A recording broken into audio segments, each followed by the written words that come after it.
Yo, what's up? Let's see. Let's get some people in here. Nice Monday morning. All the days feel the same.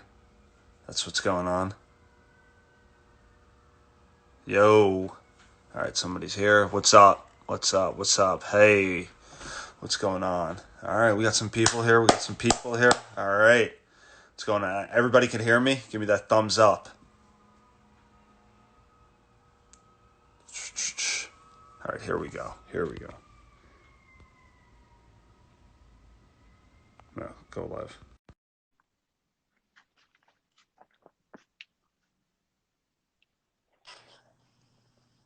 Stats, bro. Oh, Yep. Dirty. it's getting crazy every day. Is that real? Is it?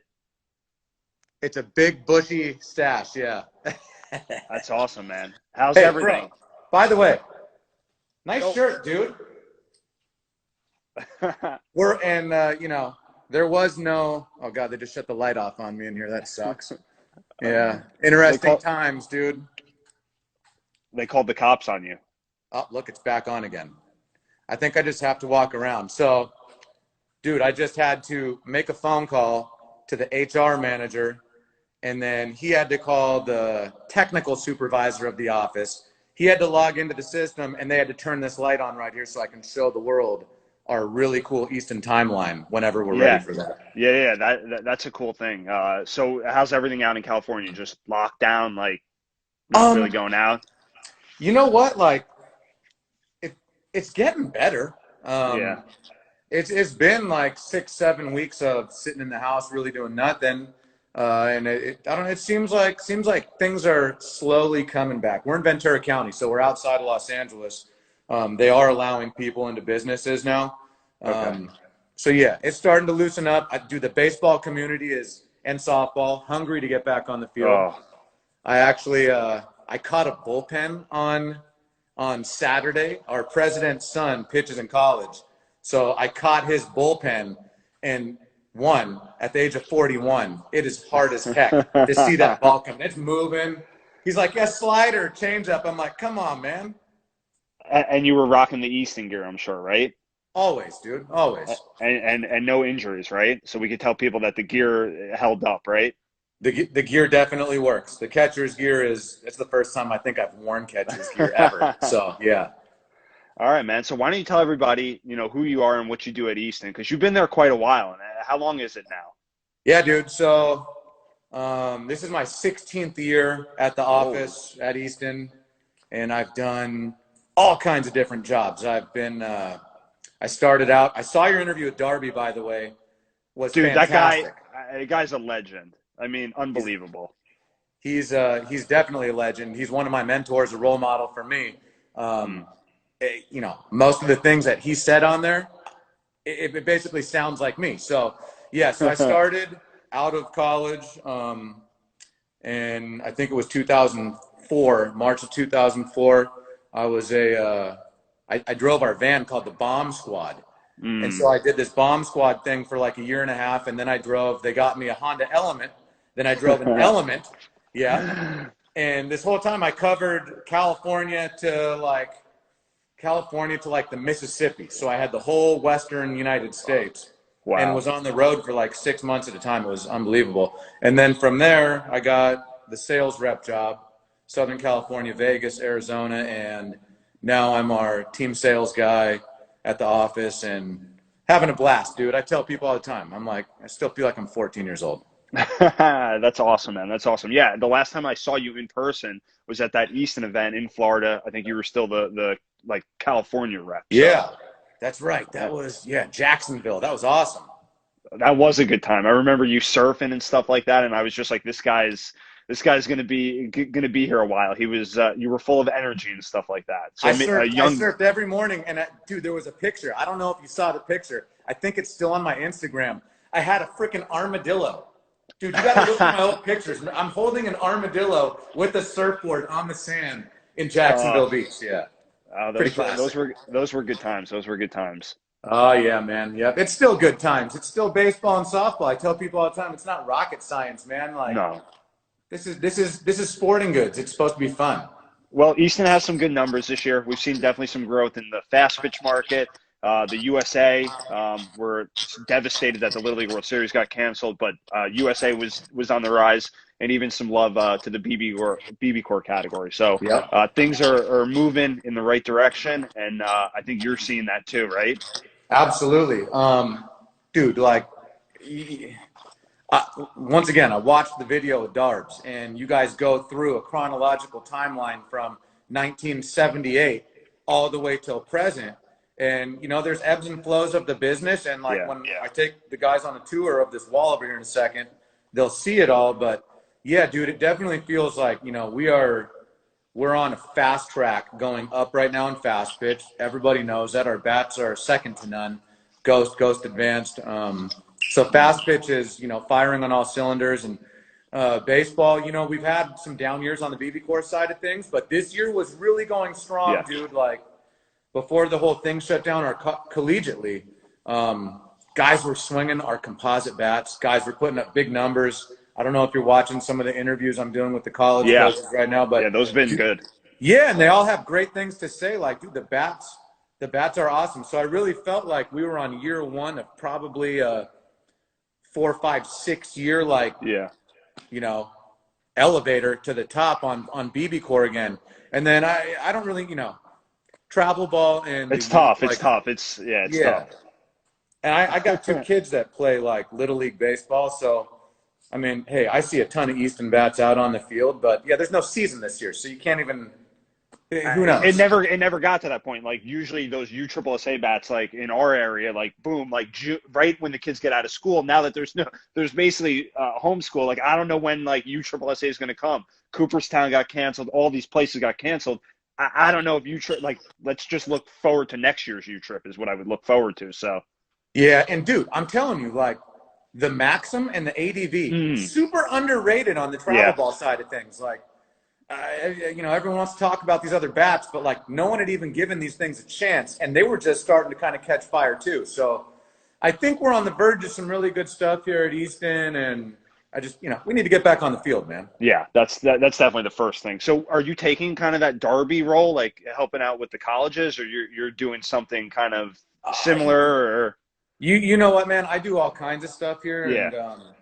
And, sort of, but not really. Yeah. Like, my direct boss, Callan, he's the director of sports marketing. So that's what Jim's title was, basically. So yeah, I do more of like the legwork underneath. I'm in front of a lot of schools. I deal with all of like the mid-major programs, along with my counterpart, Greg Barton, who you probably know. Yes. He's on the East Coast. Bartsy. Yep. Yeah. So we both, you know, we're both at all the colleges, and then I do our sponsored travel teams. I run most of that stuff. So that's cool. They needed like they needed 4 people to replace Darby. That's how he's a maniac. And like you said, the business is changing so much that it's different. These are different times, dude. Like, I watched his video, and it was, you know, those are simpler times. Yes. They were easier. And I was fortunate to start with this company when it was still simple. Like, it was still 2004, 2005. Like, that was pre-social media, email just started. Like, I didn't even have one computer class in college when I was there. My 9-year-old knows more crap than I do. That's awesome. Yeah, that is simpler at times. When he was talking about like the College World Series and like going there and just getting like, I don't think that stuff could fly nowadays. Like, it isn't that way. Yeah, and it's different, dude. Like, I'm looking at all this stuff on the wall, and I remember, man, being with Bart's at the Little League World Series multiple years, and I remember being in Omaha, and I remember doing all these things. Some things changed marketing-wise, social media, the internet, that type of stuff. Things are known within seconds nowadays. Back then, it was slower. But the one thing that never changes, dude, and Darby will second this, is relationships and hustle. Those 2 things can never be replicated. You have to hustle, and you got to build relationships, and you got to maintain those things. So here we are in COVID-19 stuff going on, and we're maintaining relationships through Instagram lives and Zoom calls and stuff like that. And it's crucial, you know? Yeah, absolutely, man. Absolutely. So let's see that wall. Let's go through that All right. wherever you want to start, dude. I know that people are very excited. This is in Okay. Easton's facility, Yeah. which I've been lucky enough to be there. I probably didn't appreciate it as much when I was there last year because we took like a red eye there and I was kind of a little bit tired. And I know you weren't at the office last year when we came to visit, but I didn't appreciate it as much last year. All right. So Let's get the whole deal. Hang on.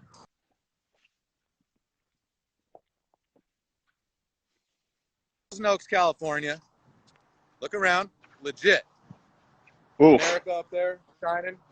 America out in front. Beautiful day. All right. So let's go into the office. I'll zoom us around and you watch us going in here. All right. So Mad Max just gets off the plane. He's coming into the office. Here's the lobby. It's dark because most of our lights are off. I'm the only one in here today. No one here. So you come in and we roll in, and then we've got this big, beautiful hallway that we've got this Easton timeline. So I'll show you this side first. So these are all of our employees have like a custom wood bat with their name and the date of when they started. And here's the first one. So for the granddaddy, Jim Easton, and you can Yes. see 1935.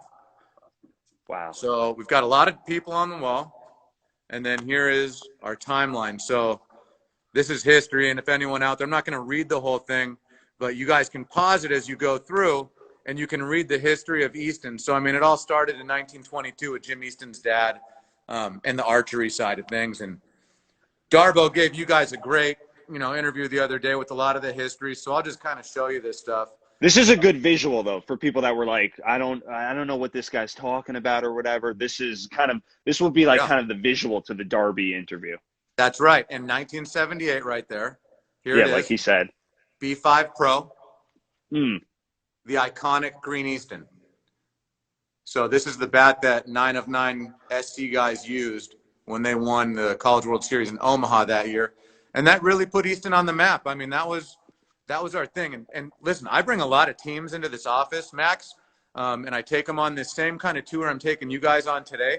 And most kids have no clue about the history. And so when they can kind of tie some history to it and the dads know it, it's cool because you're seeing a brand that is historic and we have tradition.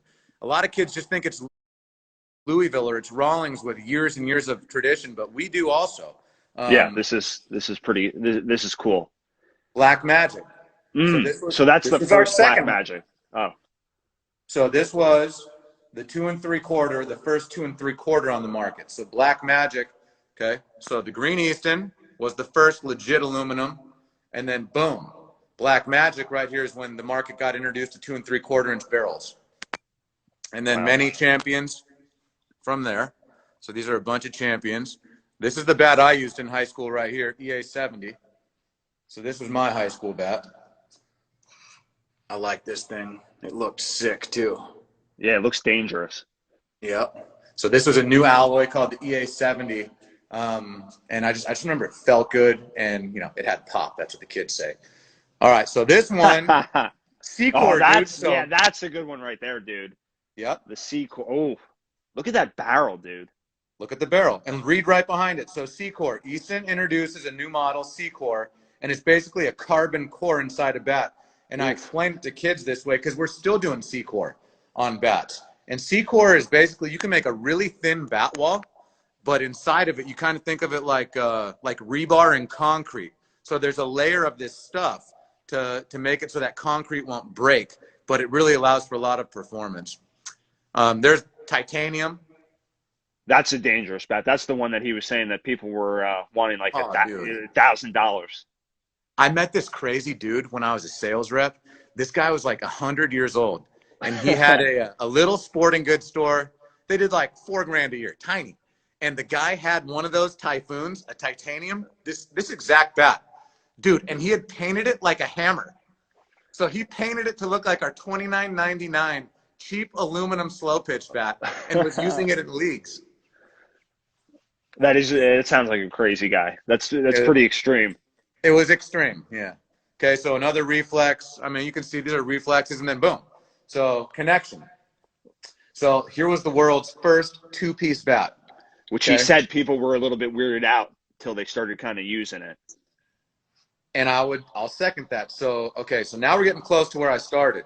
So Yeah. that connection, now we're on to right here. So this is when I started with Easton, 2004. And I remember the first tournament that I ever went to, it was my first day of training. And I rolled out to, I think I flew into Texas and I went to a travel ball baseball tournament. And so like the connection at that point was a Royal Blue Barrel. And we were out there with it, and kids and dads were still coming up and they were like, dude, like, this bat sucks. What do you need a two-piece bat for? Two-piece is terrible. Dude, fast forward, everybody uses a two-piece bat now. So what you'll see as we go through the last few bats is that what I love about Easton is we're a company of firsts. We engineer things, we think of things that may be a little futuristic, but they do end up being, you know, used by everybody. Absolutely. Yeah. You got the first composite bat. Boom. Mm. Original Synergy fast pitch bat. Boom. The OG Synergy. This is the OG right here. That's what they called this one. This was the slow pitch original Synergy. I got a great one on this, dude. So I'm in Vegas, and we had just launched these bats. I'd never even seen it before, and they shipped a bunch to my hotel. So I'm out at the field at some weird slow pitch event, and this guy, I didn't sell one, and I'm out there for like 5 hours. And this dude comes up, and I think the guy's name was Corky. Perfect softball name. Yes. Dude, the guy takes the bat. He's like, you want to sell these? I'm like, yeah. He takes this bat over to a telephone pole and smacks it off the pole like 40 times. And the thing changes sounds. He goes out, hits a missile. I sold all 48 bats in like 15 minutes. And that started the slow pitch composite craze. Oh, yes. Great. Okay. So the slow pitch, I think we actually have one laying around of like the remake of that bat, because that bat was remade years later. That's right. We did a remake of it. So then you move into, you know, some other stealth, some two-piece bats. See, this is where this is my wheelhouse right here. This is like high school-ish type stealth and all that good stuff. Right. And I mean, these right here, and like, dude, this BCN 4, I think is what this one was called. What was this? Yeah, BCN 4. God, these bats were nasty, dude. Yeah. Remember the orange version? Remember the stealth the orange and blue one. It matched like the Florida Gators colors. That one was dangerous. Dude, that bat was nasty. I remember watching College World Series games, and guys would just touch the ball and they were gone. And then, yep, all these things. Dude, remember these? You and Darbs are talking about stuff that may or may not have set I like how that's like kind of hidden. That was a miss. That was a miss, right? This was a definite miss. This was the hit matrix, man. And they wanted this one piece of aluminum to sell at $3.99. Well, in 2008, it wasn't flying. Now we're in 2020, and hey, it may fly now. That one is hidden on the wall. That's oof. Yep. Wow. The white and purple stealth softball. That was a nasty one. And then this is your wheelhouse, dude, right here. Yes. Yeah, this is great. This is great.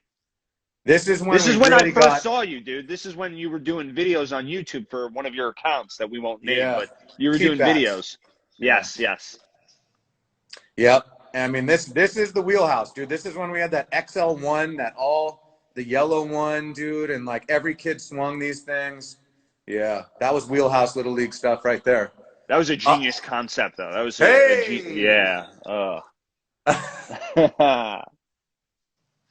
Come on, man. It was a good idea, though.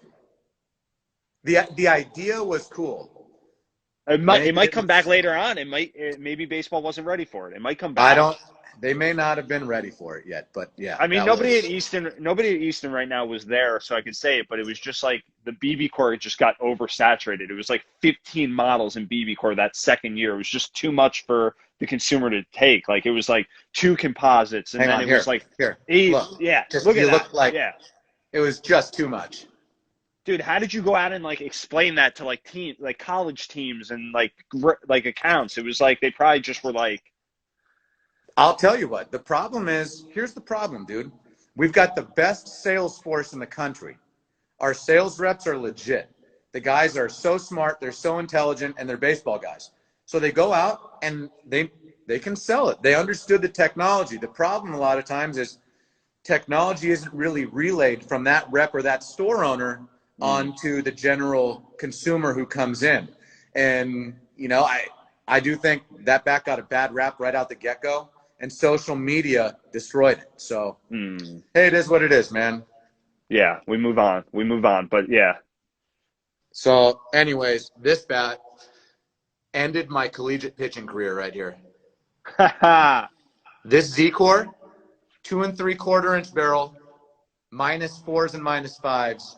That bat was ridiculous. So that technology kind of, not that it came back, but it just got improved in 2015 to re-release like a Z-Core lineup, right? Yes, and I think the bats that we have coming out are we're still using Z-Core technology, because you can thin that wall out and reinforce it with some other material that allows for maximum trampoline stuff without the bat breaking. I mean, it still is a valid technology. I'm sure just different materials. Yeah, alloys obviously changed a little. Oh, see, this is where Easton kind of regained some top form in fast pitch. Absolutely. So there was definitely, you could see kind of the chronologically, like you have the fast pitch, the white and purple Stealth is a legendary bat. Then you have the Mako, then maybe the fast pitch dips because of torque, but then boom, 2017, this one comes on the scene, and this is going to be a legendary bat right here. Yeah, and that, you know, hey, dude, that's the ebbs and flows of this business. And Yeah. 16 years that I've been doing this, some years are good, some are bad. Some you're rolling in baseball and you're sucking in softball, and then it's the opposite. So, yeah, you just, you know, it like baseball. It's a grind. You got to get up every day, and you got to try your hardest, strap your shoes on, and go get a job done. Yeah, but when the Mako was out in I've never seen a bat in that orange Mako dominate as much. Like, that's when we were all in Florida for the Mako. Got us a big party in Florida, basically. That orange Mako was like fast pitch. Yeah, the fast pitch it dominated. BB Court dominated everywhere. Yeah, agreed. Hey, and you know, I feel like we were on our way back. I mean, yes, there it was. You know, UCLA, and here's some of our guys right now. But dude, we were very close to being back.